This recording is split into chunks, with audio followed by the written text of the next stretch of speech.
I shot Azelle Rodney because at that moment in time, in that split second when I made the decision to fire, I felt that he posed a threat.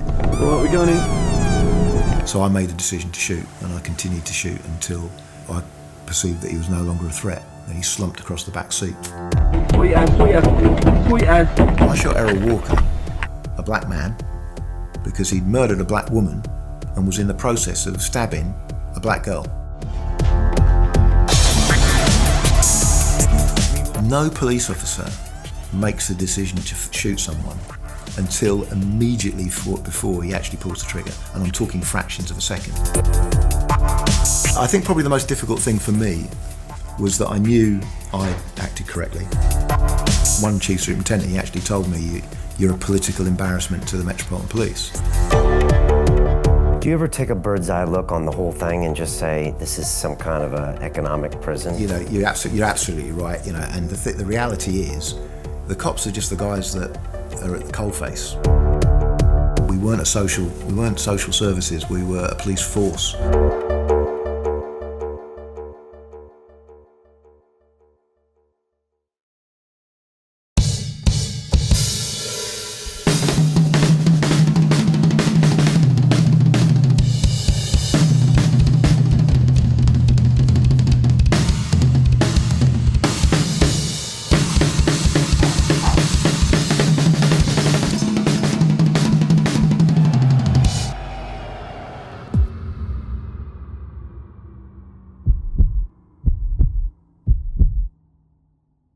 This week on the show, we have Tony Long, who is the retired veteran of the London Metropolitan Police Elite Specialist Firearms Team.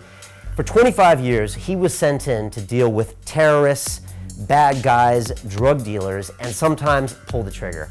In fact, in Tony's career, he shot 5 people and killed 3, including Azelle Rodney, for whom he was tried but then acquitted of murder. And we spoke to Tony about what it was like and what goes through his mind in the 2 seconds he has to determine whether to pull the trigger on a victim, how the brain plays tricks with you, and how he felt the London Metropolitan Police really hung him out to dry and did not protect the police that actually serve people every day. And we talked really deal here. We talked about racism in the police force. We talked about Black Lives Matter, about whether he was subject to determine if a victim was black or white before he shot them. And we talked about whether the Metropolitan Police should be armed or not. Very controversial topic in that many police officers in this country do not want to carry firearms. And we also talked about the US and its violence problem and the prevalence of firearms in that country. So some really serious stuff here. Hope you enjoy it. I think we need to talk about these topics and really have a serious discussion, but it's interesting to get into Tony's mind and see what it's like to do this very difficult job and to see some of the things that he has to deal with on a daily basis and just to question if what they're doing is right. So I hope you enjoy this show. I also hope you're enjoying everything happening behind the scenes here at London Real. We've just closed our Business Accelerator program, so hopefully you've got in on the fun there, and if not, we've got the Academy, where we've got 1,000 people from around the world that come together to get more London Real, to get accountability, to accomplish their goals, and do great things with the limited time we have on Earth. So definitely check us out inside the Academy, and now I leave you with Mr. Tony Long.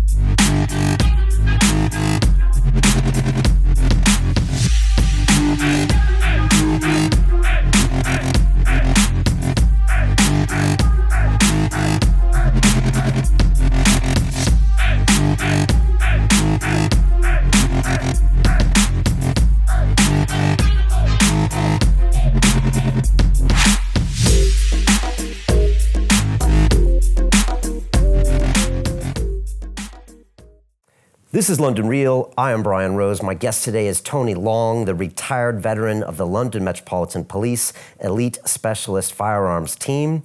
For 25 years, you were deployed on hundreds of dangerous operations, including the Millennium Diamond Heist in 2000, the Libyan Embassy Siege, and the hunt for the 7/7 bombers in 2005. I was here at that time.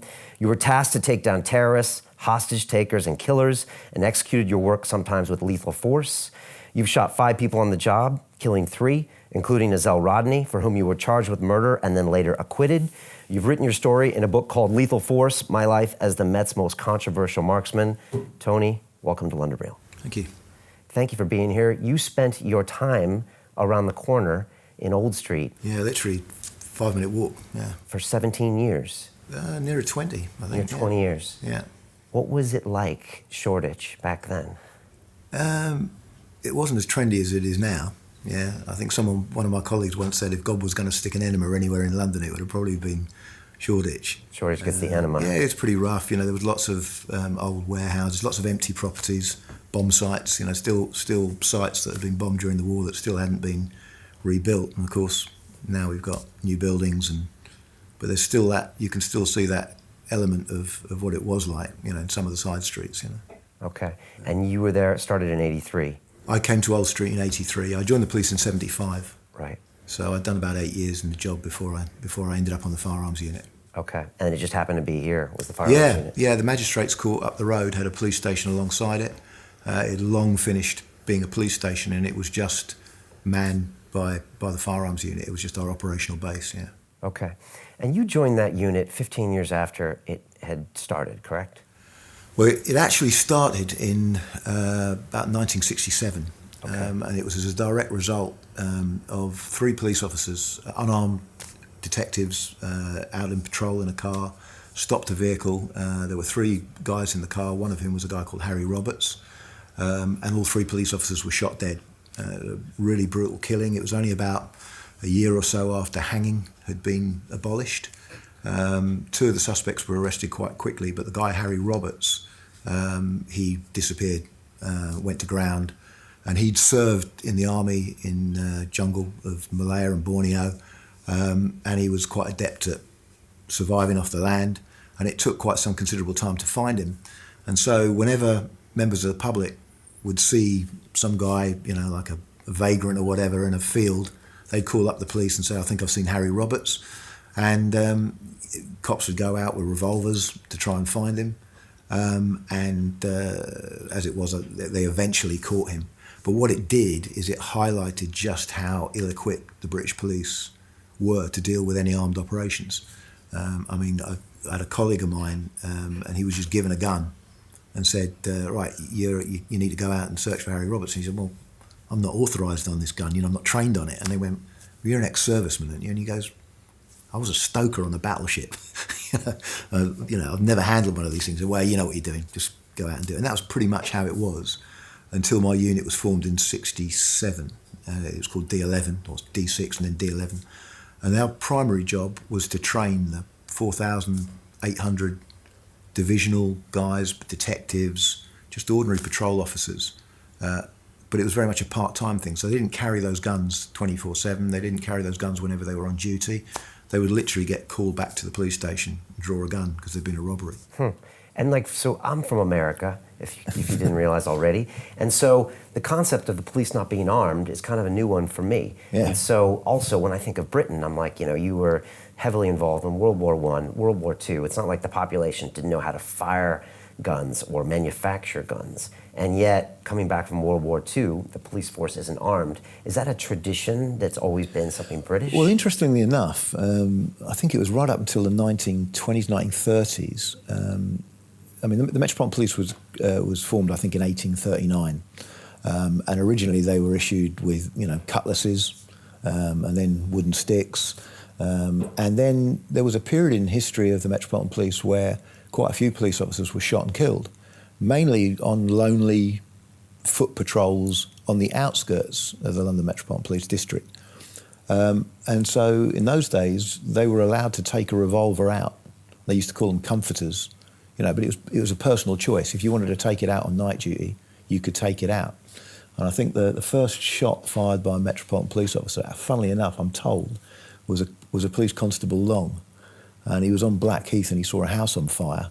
And what he did is he fired the gun in the air because he couldn't wake up the occupants of the house, and he managed to save the occupants of the house. Okay. What year was that? Oh, I don't know. Probably late 1800s, I would have thought. Okay. Yeah. So just traditionally... So they did carry firearms, but then obviously during the Second World War and the First World War, you know, they had to guard key premises, and a lot of police officers would have been trained in the use of firearms. But yeah, historically, the vast majority didn't carry arms, and that's just continued to this day. So it's only been a relatively small percentage of officers. So when I joined the unit in 1983, as I said, we were training 4,800 shots to a pretty low standard. You know, we were doing as best we could, but so they didn't get taught any tactics, for instance. They just got literally taught how to safely handle a gun, load it, and shoot it with a reasonable degree of accuracy. And they were the guys that were going out and kicking in doors and arresting armed suspects. So by the time I came along in the 1980s, in 1983, and joined the firearms unit as an instructor, I would spend 3 weeks a month on an indoor range teaching these other guys to go out and do the armed work. And then 1 week a month, I'd come into Old Street. I'd be given an old pager, gas-powered pager about that big, and then I would be one of an 8-man team, a SWAT team, for want of a better word, to use an American term, for the whole of London. And we didn't really do a great deal. You know, we'd get called out when one of the local cops had screwed up, or, you know, something had gone wrong. It had become a siege or something like that. The suspect wouldn't come out of the house, and then we'd get called in. And so for my first year, most of the few jobs that I did were call-outs to that type of situation, siege situations. Okay. This is in 83, 84, 85? Yeah. Okay. And the type of gun crime, you watched it change from that mid-'80s into the mid-'90s. Can you tell us what was it like and what did it change into? Well, we've always had terrorism since before I joined the Metropolitan Police. You know, in the early 70s, I joined in 1975, but in the early 70s we had overspills from Baader-Meinhof and Black September. So we had Middle Eastern terrorism that was you know, ending up all over Europe and all over the world. So aircraft hijacks and that sort of thing. We obviously had the IRA problems that really sort of the more recent troubles started in about 1970, 1972, around about that period. Of course, that overspilled onto the mainland, so the IRA would attack targets and plant bombs and go on shooting campaigns in the capital predominantly, or in other major cities. Okay. So we had that to police. So we always had terrorism. It's always been there. You know, it's always been something that we've had to deal with. And that would be under your responsibility, not some type of... Well, you had the anti-terrorist squad, but they were predominantly detectives. Okay. But yes, they would be trained in the use of firearms. And in the early days, they would be the ones that went out and did the raids and arrested the terrorists with a 2-inch, 5-shot Smith & Wesson revolver. Okay, which is ridiculous, right? Yeah. You need a long gun when you're dealing with terrorists. Yeah, absolutely. Things like that. Okay. And so in 1975, they decided to give the firearms instructors a formal role. They needed something. And I'll tell you exactly what it was. It was as a result of international terrorism, and specifically it was as a result of the massacre at the Munich Olympic Games, where Black September what year shot was that? 72. 72. So they shot and killed a load of Israeli Olympians. Yeah. And it was a big wake-up call for police forces and military units around the world. And It's a great movie called One Day in September, I think, about that siege. So in Germany, they created GSG-9, which was made out of the border guard. And in the United Kingdom, they went, Special Air Service Regiment, 22 SAS, were given the responsibility for dealing with, sieges and terrorist incidents in the UK. I remember when I watched that movie, I remember the Germans, because of World War II, they had almost gone anti-security. So the whole population just didn't want to hear about, we need to arm ourselves or be ready. Yeah, sure. Was the UK suffering any kind of backlash there? Well, the UK always has, I think, and a lot of it's because of this. When the police force was first started back in the 1800s, it was not long after the Napoleonic War. There was no police force. You know, the Metropolitan Police was one of the first police forces in the world, major cities, to have a police force. We had a system of local watch policeman that, you know, walked around with an oil lamp and a stick. You know, that's how it was. And so when the police were first started, they were very, very mistrusted. And there'd been a couple of situations where the army had to be called in to, you know, events of public disorder, and people had died. And so, you know, because the army doesn't know how to police. Correct? No, of course, and in much the same way that you know, in the United States, you know, your constitution is written around, you know, being able to fight a tyrannical government. You know, the British had a very similar attitude, and so when the police force was originally created, it was set up in such a way that it was made to look absolutely nothing like a military body. I mean, the early police officers in the UK, in London, wore top hats and tail coats, so they looked like gentlemen and not like. So this whole unarming was all about making the population feel safe, that, you know, the police weren't going to attack them. Okay. And that's just continued, you know, pretty much to this day. Interesting. It's almost like people are tired of the war, like you said, Napoleonic Wars, and they don't necessarily want to see people armed around them and see people policing them. I don't. You know, I'm not an expert in that area. I'm not a historian, but, you know, for whatever reason, you know, we have you know, maintained this image of being unarmed. And one of the key things in sort of modern history was in the mid-50s, there was a black and white film made, which was hugely supported by the Metropolitan Police. They provided assistance to the production company, and it centred around a main character, a guy called George Dixon, who was an old school, local community constable. Everybody knew him, he knew him, he was unscrupulously fair, and at the end of it, George Dixon, the main character, gets shot and killed by a hooligan, you know, young hooligan. And that film was called The Blue Lamp. And when I joined in 1975, they were still showing that on your first day at Hendon Training College, as if to say, look, you know, it was almost like a subliminal sort of Soviet era, you know, film that was supposed to make you go away from it thinking, yeah, you know, I'd rather die as a quietly spoken, honest British Bobby than walk away, you know, with my revolver smoking like some New York cop. You know, it was that whole thing. And whenever you have this discussion about arming the police, it's always about, we don't want to be like America. Well, why would we be like America? We don't have the volume of firearms that are available. You know, we have no right to keep and bear arms. You know, why would we not? If we armed our police, why would our police force not be more like the Swedish police or the Dutch police or the French police? You know, it's not. But there's this sort of paranoia about arming the police. And interestingly enough, the current commissioner, Sir Bernard Hogan-Howe, is just about to retire. When he took up post in I think it was around about 2012, he was interviewed on radio or by a newspaper, and he was asked who he modelled himself on. And he said, George Dixon. I modelled myself on Dixon at Dock Green. Well, he was a mythical character. He never existed. You know, when I joined in the 1970s, you know, George Dixon didn't exist then.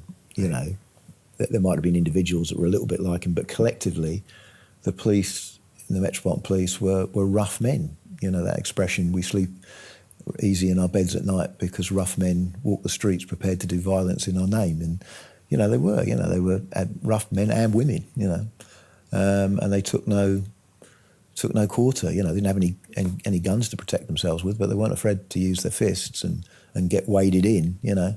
And we were called a police force, you know. Then around about the mid-80s, they decided that we were a police service.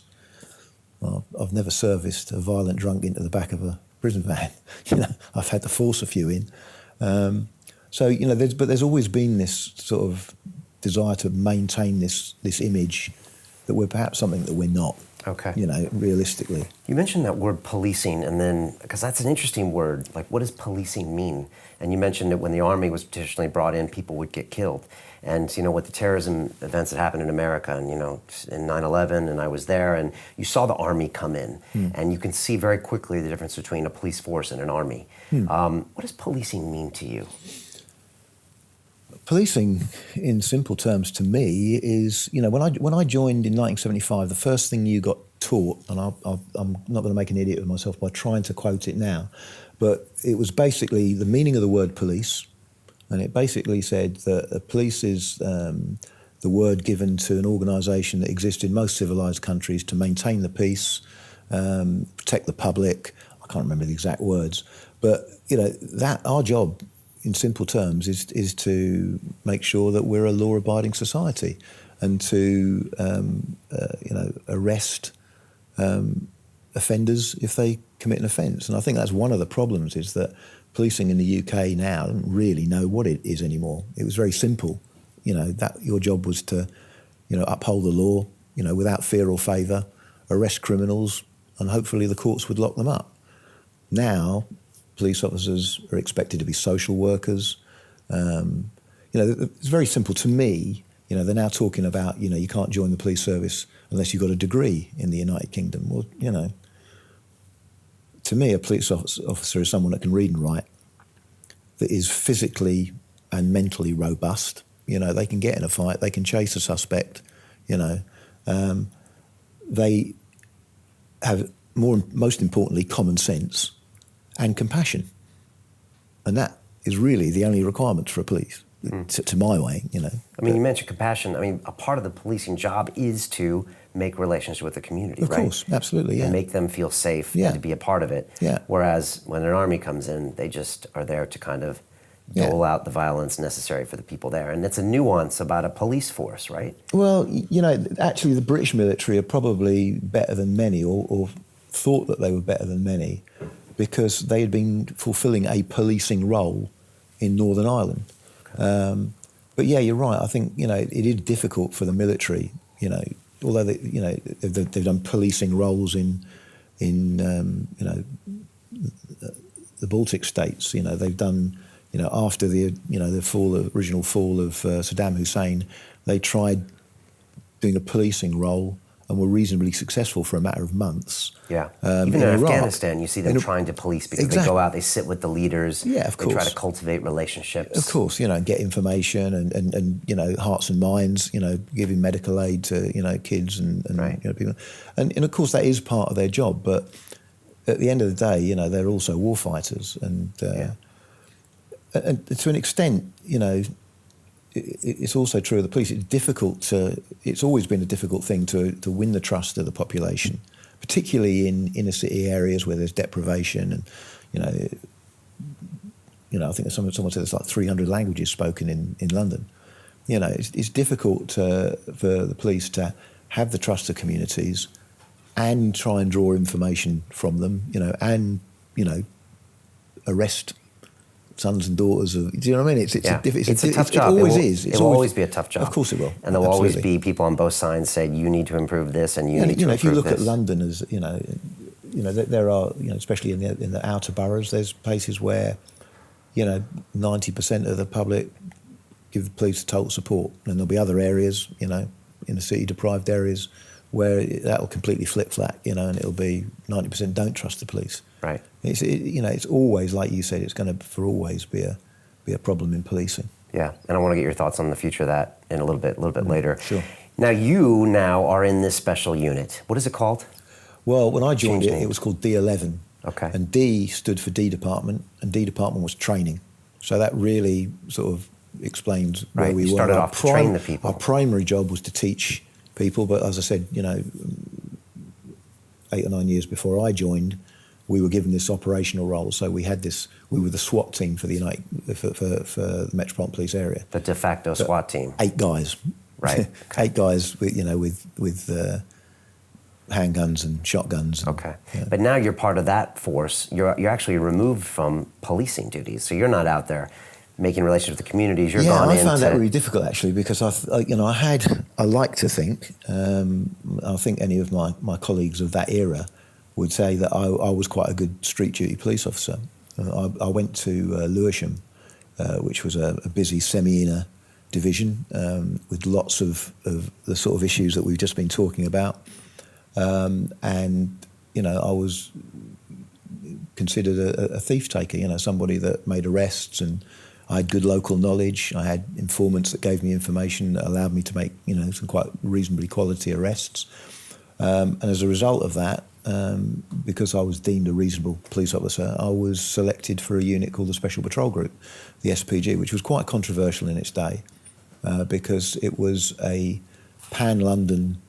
It was like the commissioner's quick response force, if you like. So if it could be anything, it could be, if a kid went missing, and all of a sudden we need to get lots of manpower to search the woods and search public spaces for this kid, then the Special Patrol Group would go. But equally, if there was a riot, if it kicked off and there were bricks and bottles being thrown, the SPG would turn up.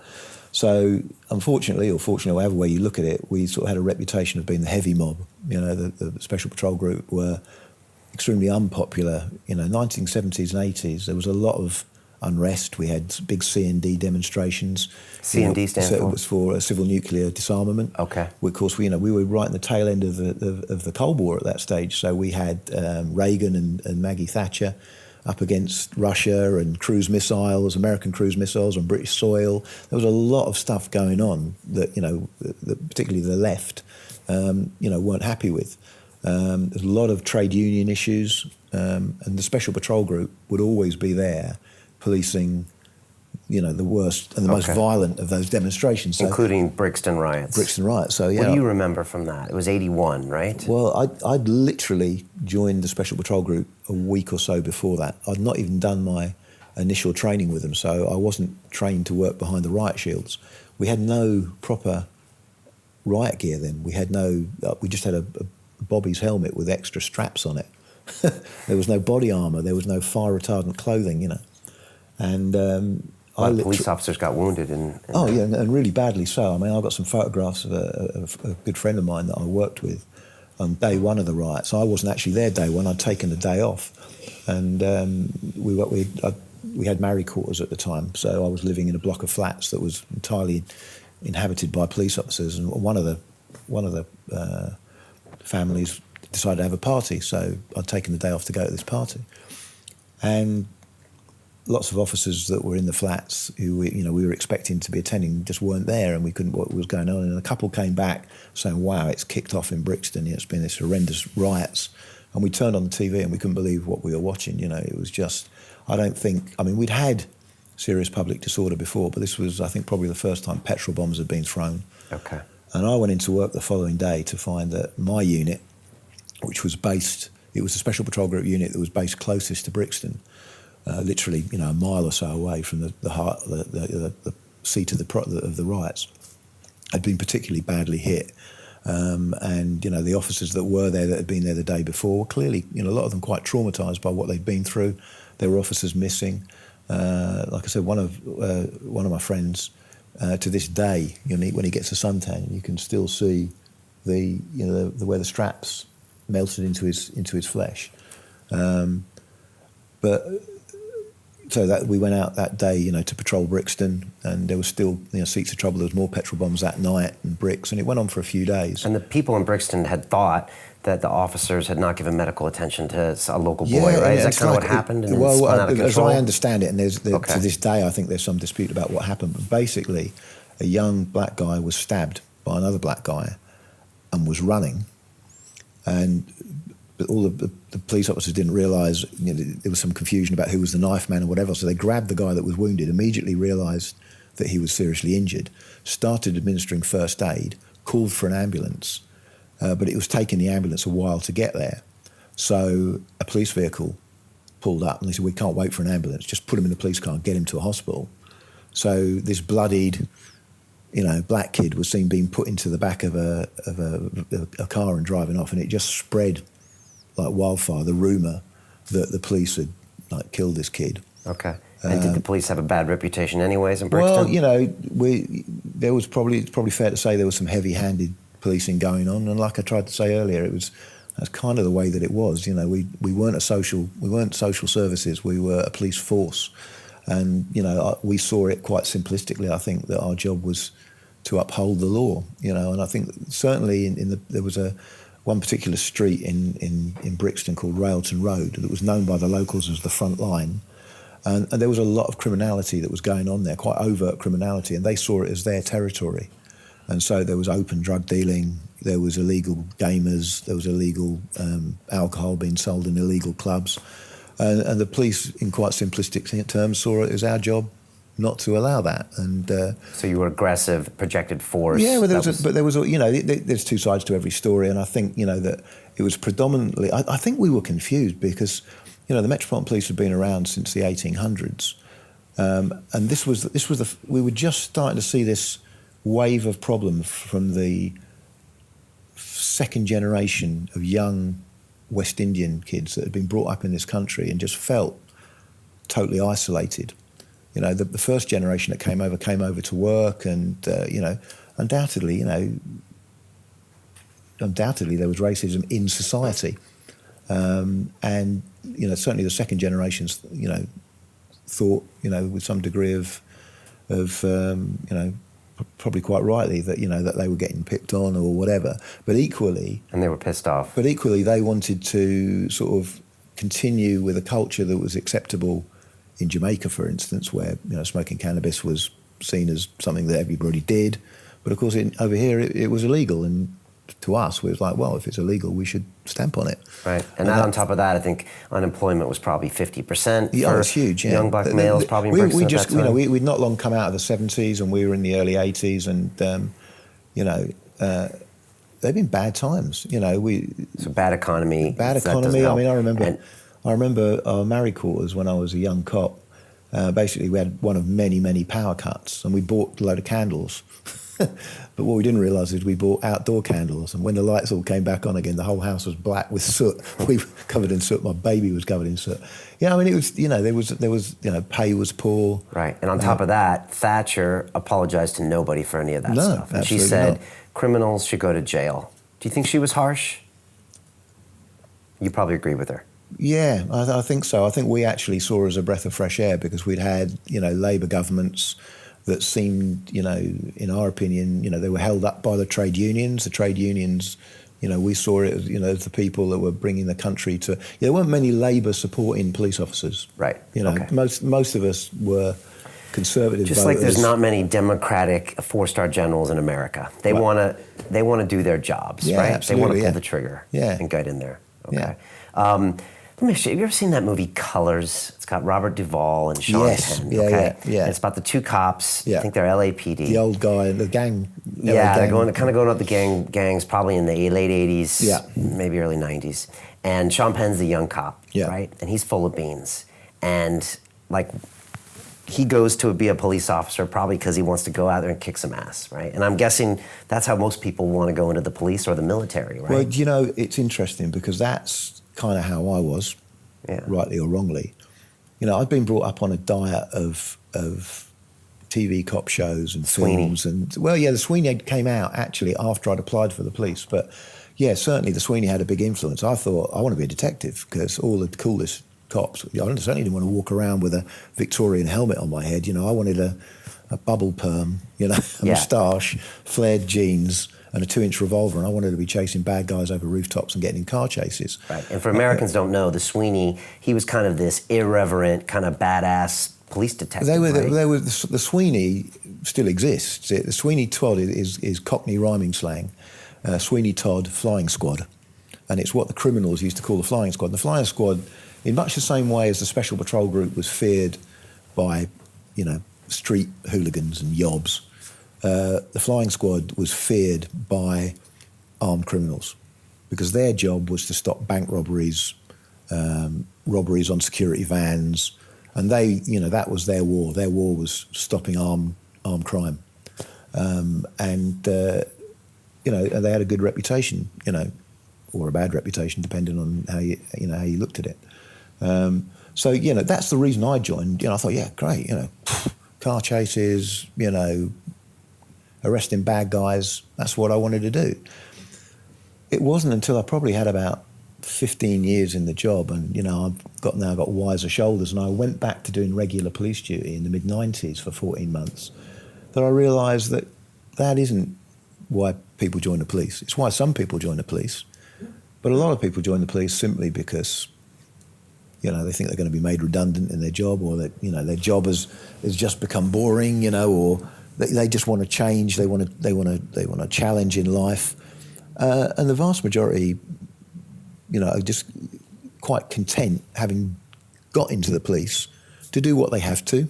Well, they don't want to set the world alight. They don't want to be, they don't want to be causing problems. They want to be avoiding problems. They don't want too much paperwork. They're just human beings. I find that hard to believe. I feel like they want to go in there and crack heads, don't they? No, and I think this is the problem. It's like if you were to accuse a section of the public, a particular racial group of all being criminals, you would be racist. But people do exactly the same to the police. Oh, the police are all racist, or the police are all bullies, or the police is like 31,000, individuals, and some people join because they might want to be social workers. They might want to genuinely help people and not arrest people and keep kids out of trouble and help off duty down the local social club, or the youth club or whatever, There's some people that, join because they love horses and they want to get into mounted branch. There are people that join who are big into motorbikes, who want to be a traffic cop, There's a whole range. And a lot of police officers do their whole 30 years just as regular patrol officers because having left their job as a plumber or a butcher, a baker or a candlestick maker and get into the police, it's a steady job. Depending on where they are, they get the respect of the public or not. And they do their whole 30 years as a regular street duty police officer. I don't know if I want to work with those people, though. I mean, are they really into the job? I mean, don't you want people like I said, they're just human beings. And, some are lazy and some are very professional. Okay. But when you got in, you were kind of on the Sweeney tip. You're like, all right, I want to do this. Yeah, that's what I wanted to do. But what I discovered was that detectives in real life in the 70s didn't do what detectives did in the movies. They weren't Dirty Harry, going out patrolling the streets and looking. Plainclothes officers that patrolled the streets were actually uniformed officers who were taking a sabbatical and working in plain clothes. Detectives wore suits, drank too much, smoked too much, and sat behind a typewriter in a smoky CID office, just writing reports, Okay. So I thought, I don't want to do that. And then I discovered actually, while originally I didn't want to wear what we called a jelly mould, a policeman's helmet and walk around the street saying, morning, Actually, I found I was quite good at it, and I actually quite enjoyed it. I enjoyed interacting with the public, and I found I had, I was quite good at talking to them and drawing information out, just going into, we had what we call T-holes. Every cop has T-holes. T-holes are somewhere you can go when it starts to rain. You go, oh yeah, I'm in such and such a strange. I can go in there and get myself a cup of tea, take my helmet off, sit down, have a chat. And it might be, a shop, where you go in the back of the shop and they make you a cup of tea, It might be, an office block or something like that, Okay. Or it might just be a private member of the public who you've met because they reported a burglary one day. And community relations. Exactly. And I found out, despite my desire to get in car chases, which I still had, and cars were so easy to steal then, you literally got in car chases every day of the week, really. You only had to look at a Ford Cortina and the doors fell off, So if you enjoyed policing and you were good at it, why leave it? Because I went on the Special Patrol Group, which is something I'd always wanted to do. When I realised I didn't want to be a detective, I'd heard about this unit, the Special Patrol Group, and I thought that's something I want to be a part of. I was very much a team player, and while I was quite good at going out and walking the streets on my own, and I've always sort of been a team player, and I was into shooting, as a sport. I'd been brought up not in London but on the south coast in Sussex. And I had air guns as a kid, and then I got a shotgun when I was entitled to own one, and then I got a firearms certificate, and I had handguns when they were still legal, and I started shooting for a local shooting club, and I started winning competitions, and I found I was quite good at it. So when I was on the Special Patrol Group, I was offered a firearms course, as pretty much everyone on the Special Patrol Group was, and I did my course. It was 1 week. Well, it wasn't even 1 week. It was 1 week. It was 4 days of shooting and 1 day of tactics. Really bare minimum training. And I'd go out on armed operations with the Special Patrol Group, and we'd do drugs raids, where there was some information that the bad guy in the address had a gun, and we'd all go crashing in, and it was all pretty amateur when I think back on it. But I enjoyed that. And then they introduced a time limit that you could be on a special patrol group. They said you could only be on it for 4 years, and I was nearly in my third year. And I thought, well, I need to find somewhere else to go, when I leave the special patrol group. And we did an exercise at a place called Lippett's Hill, which still exists. It's an old Second World War prisoner of war camp. It's still got the original wooden huts. They're listed buildings now. And in the Second World War, they kept German and Italian prisoners up there. And there were firing ranges up there, and it was where D11 did their training, where you went to do your firearms training. And we got called up there for what turned out to be an anti-terrorist exercise. And the SAS were there, all dressed up in their black kit with MP5 submachine guns and all the rest of it. You guys didn't have that stuff? Well, we did, because certainly we didn't on the special patrol group, we just had revolvers. But there was D11, the firearms trainers, with their berets at a jointy angle and, 9mm pistols and stun grenades hanging them off them. And I thought, and one of the guys there I used to know from when I was at Lewisham. And he came up and said, what are you doing up here? And we were searching for dirty bombs, was what we were doing. That was our part of the exercise, was to go out with these little Geiger counter things and find these dirty bombs that these notional terrorists had planted. And there was I with a set of old green coveralls on and a pair of Wellington boots and a flat police cap on my head, feeling and looking like a bit of an idiot. And there was these guys, loaded for bear and looking pretty Gucci. And I thought, I could do that, I could do some of that. And my mate said to me, why don't you put in for it? It's great, we have a great time. So that was it. I did it, and I passed the selection. The selection was 6 weeks. It was predominantly about training. It was about how to be a firearms instructor. There was no real input on the operational role whatsoever. And I passed it, and very shortly thereafter I got transferred in. And I asked myself, what the hell have I done? Because I really did miss police work, because we weren't being deployed very often.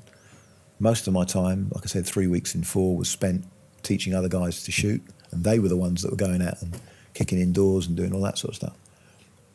But slowly but surely, because of mistakes made by those lesser trained officers, there's always a consequence. The police only move on when mistakes are made. Well, not just the police, I think society generally, you wait until there's a big problem and then we sort it out, And so that 1 week initial firearms course that I did became 2 weeks. And then divisional commanders became reluctant to use their lesser trained guys and started using us more. And then we couldn't cope with the amount of extra work, so we had to bring in extra guys who were non-instructors. So you became the unit that they called. It grew. And you saw the gun crime change from white guys holding up banks to now drug crime. Yeah. Which meant no longer the white guys. Well, white guys and black guys, but what we did have is we started to have a big cocaine problem and crack cocaine. Right. And of course that comes from South America and it comes through the Caribbean. And what we were finding was that sort of Jamaican, known as Yardie gangsters, had a lot to do with that importation. The white guys that had been doing a lot of armed robberies that we had been interdicting now, once we started getting used more, we started being at the coalface of the fight against those predominantly white professional criminals that were doing. They were sort of what's the I'm trying to think of the heist movie. I think another one. Heat. You mean. Do you remember Heat? Yeah, Heat. Yeah. They wasn't huge firefights, but they planned these operations like kind of like white collar. Yeah, criminals. they're very much so. Okay. These were guys who came predominantly from criminal families in the East End of London and South East London. Right. And when they did a robbery, they planned it. They probably had 5 or 6 getaway cars planted around, to which if it didn't go right, whichever way they ran, they had backup cars. Right. Were they dangerous? Would they shoot police? Yeah, absolutely. Okay. So absolutely. you had to be careful with them. Yeah. But what happened is, because we were acting on intelligence-led operations, we weren't playing catch-up. We were there waiting for them. And so we found ourselves in situations, as I did in 1987, where, we ended up confronting them. They had guns in their hands, we had guns in their hands, and, they got shot. And so those same white criminals started going, this is starting to get a bit dangerous now. We didn't mind it when we were sticking shotguns in the faces of unarmed security guards and unarmed bank tellers, but now we're getting shot. So they started to diversify into drugs as well. So this was the 90s, early 90s. So, we had the rave parties and ease and all that sort of stuff going on. So they started investing the money from the robberies that they did into drugs. So they would bring in cocaine, Then of course you had the rival situation where you had the Yardie gangs and the predominantly white gangs clashing over cocaine and all the rest of it. Then you had Turkish gangs, not exclusively, but Turkish gangs in North London started getting involved in the heroin trade again. Yeah. Heroin, because obviously heroin was coming in through Afghanistan and, via Turkey. And so with that, the type of weaponry that we started to confront, instead of being some old, war relic that some guy had smuggled back from the, Second World War, we were now starting to confront more serious weaponry. Right, because they had financing, so they would buy. And I think generally speaking, there was in the old days with the sort of predominantly white robbers in the sort of 70s and 80s, there was a bit of an unwritten law. It's like, we won't shoot at you if you don't shoot at us type stuff. And I think, the detectives, the flying squad guys, they weren't shooters. They were detectives first and foremost that also carried a gun. So I think there was, for some of them, a lack of confidence in their ability to shoot. And, I think it's probably fair to say that they were, because of that, probably more hesitant to shoot than perhaps we were. Continue watching this fascinating conversation for free by clicking on the link below to visit our website, and I'll see you on the inside. Do you ever take a bird's eye look on the whole thing and just say, this is some kind of an economic prison where people are just brought up in these situations? Well, you're absolutely right. And the reality is that the cops are just the guys that are at the coalface.